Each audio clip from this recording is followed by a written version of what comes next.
il est 8h.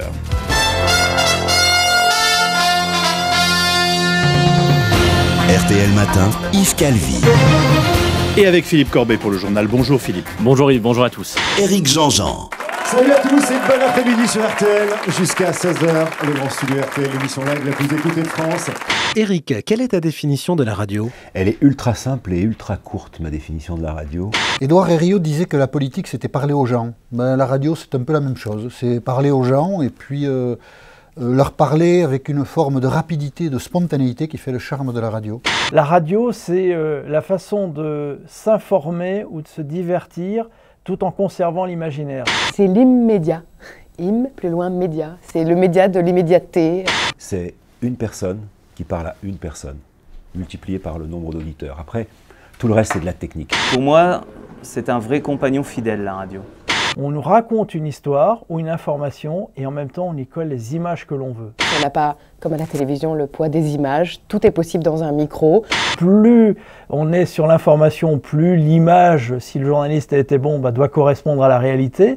Et à chaque fois que j'essaye de faire de la radio, ou que j'en fais, que je parviens à en faire, c'est parce que je parle à une personne. Alors évidemment, je sais qu'il y a beaucoup d'auditeurs sur RTL et sur les radios sur lesquelles on parle tous. Et puis quand on est dans le divertissement, alors là on peut laisser partir ses souvenirs, on peut laisser parler son imagination, ses envies, son romantisme. Et ça c'est quand même quelque chose d'extraordinaire. Mais l'idée, et c'est la raison pour laquelle d'ailleurs ce média est aussi proche dans le cœur des gens, l'idée c'est de s'adresser vraiment intimement à chacun ou chacune de ses auditeurs ou ses auditrices. La famille Bélier, c'est ça? Oui. Aux côtés de François Damiens, rien que ça, Karine Viard, Éric Elmosino. Ça sort le 17 décembre prochain. Raconte-moi alors. Alors en fait, c'est l'histoire d'une jeune fille qui s'appelle Paula. RTL Matin.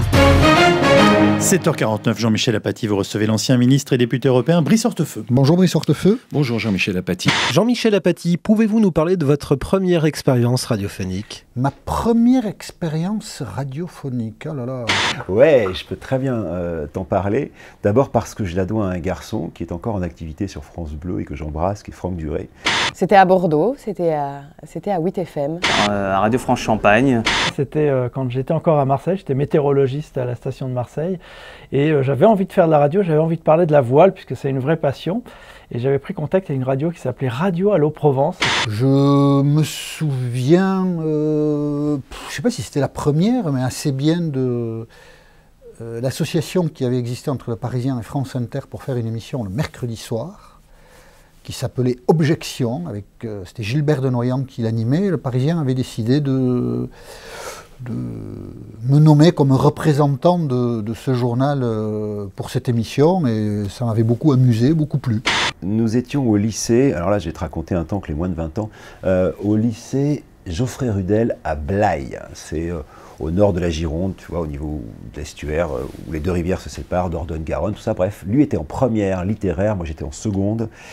Et il était la star du lycée parce que ce salaud faisait de la radio à la radio du pays blayais, RPB, qui était tenu par un type qui est devenu un de mes amis très proches, qui s'appelle Thiénot.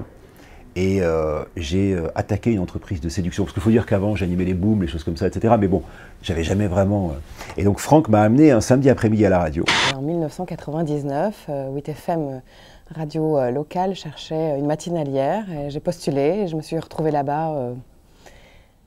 au culot, parce qu'on cherchait une personne qui habitait Bordeaux, qui avait des attaches dans la région, ce que je n'avais absolument pas. J'ai bluffé, j'ai eu le poste, j'ai habité pendant 1 mois à l'hôtel, j'ai galéré, mais je me suis accrochée et c'était ma première expérience vraiment dans un micro. Et je présentais une émission qui s'appelait Embarquement 92, tous les vendredis soirs, ça durait 1 heure, et on parlait de voile. Je ne sais pas si j'avais beaucoup d'auditeurs, mais moi je me faisais plaisir et je parlais vraiment de ma passion. À l'époque, je vivais ça comme quelque chose d'un peu stressant, d'un peu solennel. C'était une émission politique d'1 heure. Je suis rentré dans ce truc où j'étais fasciné. Et d'abord, Thiénot m'a engueulé parce que j'avais le doigt sur une platine. Il m'a dit « tu touches pas ça ». Et puis ensuite, il m'a dit « tu commences samedi prochain ». Et la première émission de radio de ma vie que j'ai faite, c'était le samedi entre 13h et 15h. Et ça s'appelait News Express. Je passais les trucs du hit parade, quoi, tu vois, c'était 82, 83, Bowie et compagnie. Il fallait intervenir à son tour, il fallait essayer d'être pertinent, concis. Enfin, j'ai sans doute, dans cette occasion-là, et dans des conditions très professionnelles, appris ce qu'était la radio. Un jour, Thiénot Mais ça faisait, je sais pas, 5-6 mois que j'étais là, est arrivé avec une pièce de 10 francs à la main en disant, il y a un auditeur qui vient d'appeler en disant que il veut bien te donner 10 francs si tu arrêtes de parler sur les chansons. Voilà mon apprentissage de la radio. RTL Matin. Cher Louis, Oui. je ne sais pas du tout où vous voulez m'emmener. Ah bah à Toulon, 14 degrés en ce moment. Vous voyez, c'est 14 degrés à Toulon. 14 degrés, oui, près de la Méditerranée. Même chose du côté de la Corse. S'il fallait choisir un événement marquant dans votre carrière radiophonique? Oh bah moi c'est la rencontre, c'est la grande chance de ce métier-là, la rencontre avec Michel Serres, qui est un philosophe, qui est mon philosophe référent, qui pour moi est une façon de vivre et de réfléchir différemment. Et donc quand j'ai une question, quand j'ai un problème, j'ai souvent envie de me référer à ses livres, et j'ai eu la chance de le croiser dans mon émission élémentaire sur RTL. Et ça c'est un de mes plus grands bonheurs de médias et de radio. Ce que m'a permis la radio, c'est de rencontrer mes idoles. Alors, la revue de presse d'Adeline François, le changement, c'est maintenant. Cet instant qui nous a changé pour toujours, titre qui barre la une du journal australien le Daily Telegraph. Il vient de sortir une édition spéciale en pleine prise d'otage à Sydney. C'était une matinale du 23 octobre 1999. T'imagines, la première fois que je rencontre Jean-Louis Aubert, j'avais 24, 25, j'arrivais juste à Énergie. Je me souviens, dans la première année où je faisais cette interview sur RTL, d'avoir reçu une jeune femme qui habitait dans un immeuble insalubre de Paris qui avait brûlé 2 jours avant. Dao, pareil, j'avais rendez-vous à son hôtel, et puis Dao, c'était vraiment mon idole, j'essayais de lui ressembler, de parler comme lui et tout. J'en ai un souvenir bien précis, on était en plein procès Papon. Et en fait, Maurice Papon venait de s'enfuir en Suisse, donc il y avait une superbe une de Libé à l'époque qui titrait Wanted avec la tête de Maurice Papon. Putain, les Stones, rencontrer les Stones la première fois, c'est énorme.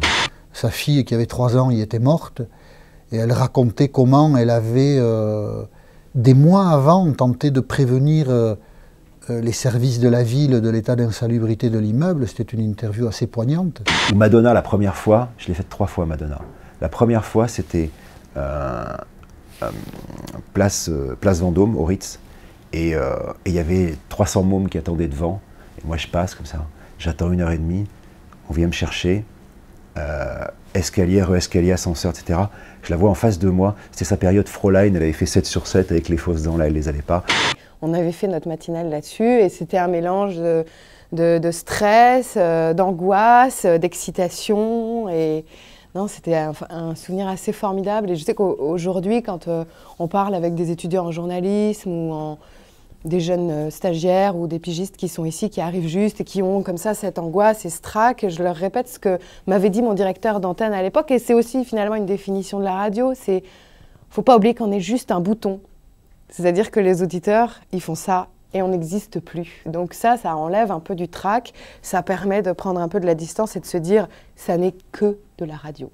Je fais l'interview et en sortant, j'avais d'ailleurs tellement peur de lui dire que j'avais plus de bande que j'ai fait 1h10, tu vois, et que du coup j'ai pas dit, donc j'ai pas changé de bande et le au revoir n'a pas été enregistré, mais j'avais fini. Et je flippais. Et en sortant, t'as les 300 mômes qui guettent Madonna, et toi, tu viens de passer 1 heure avec elle, t'as ton magnéto dans la poche et tu te dis putain, pourvu que ça ait marché, pourvu que ça ait marché. Raphaël, peux-tu nous présenter ton métier de réalisateur le matin à RTL? C'est un rôle de chef d'orchestre.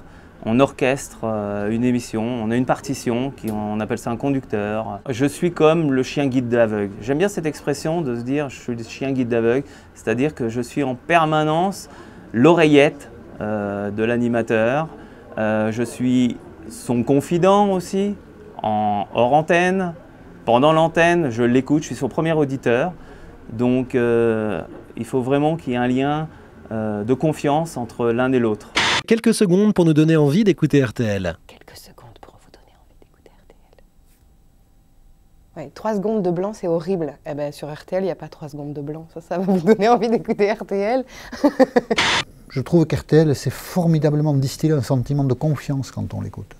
On est à peu près certain que ce qui est important sera restitué sur l'antenne et ce qui est dit le sera avec sincérité. Oh bah c'est simple, je crois qu'RTL, c'est une radio qui fait la synthèse entre l'information, sans se prendre la tête, avec en plus des grands rendez-vous de divertissement. C'est pas 3 secondes, c'est 24 heures pour vous donner envie d'écouter RTL. Comment imagines-tu la radio de demain? La radio de demain, elle s'appuiera sur les hommes. Je pense que ce qu'on commence à vivre avec la télé à la demande, On le vivra de plus en plus avec la radio à la demande et on pourra choisir sa musique un peu comme on veut. Surprendre les gens. La radio de demain, mais si on savait ce que c'est la radio de demain, on la ferait dès aujourd'hui. Je crois qu'il va falloir qu'elle soit encore plus proche. Il n'y a pas beaucoup de raisons pour que la radio de demain soit différente de la radio d'aujourd'hui. Les supports par lesquels elle sera diffusée seront peut-être différents, mais la mécanique elle-même et la manière d'en faire sans doute seront proches. Maurice essaye depuis très longtemps de faire ça, c'est pas encore tout à fait ça, mais peut-être qu'à terme, les noms seront des marques suffisantes pour devenir des médias. Peut-être que c'est ça la radio de demain. Je crois que la radio, ça restera demain, quel que soit le moyen, cette façon de se projeter ou en tout cas de rêver un petit peu. Et ça, je crois que l'homme en aura toujours besoin. Et moi, je crois que la radio de demain, elle reposera sur les hommes parce que c'est vraiment le truc qui fait, sur le direct et sur les hommes. Je sais qu'on se fabriquera nous-mêmes nos propres radios, etc. Mais une personne qui parle à une autre personne, je pense que c'est ça l'essentiel, ce que je disais au tout début de l'entretien. En partant du principe que la radio est une personne, elle est matérialisée par cette caméra.